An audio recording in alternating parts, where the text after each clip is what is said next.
Masazlı olup bir bölgeye düştük ya. Qartal.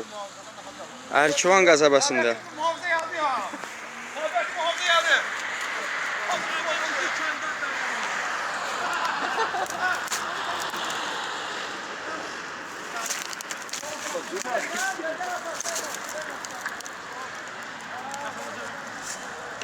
Bir dakika hallettik şəkilcəkdir. Onsuz da büyük sabahı görəcək.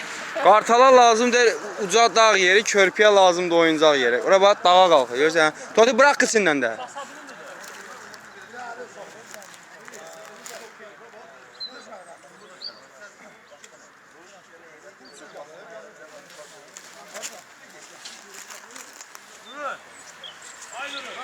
Bu qartal elə belə qartaldır. Ha? Video çəkirəm də mən. Hazır video çəkirəm də mən. Masallı rayonun Ərkivan qəsəbəsi, Bağlaşçı məhəlləsi.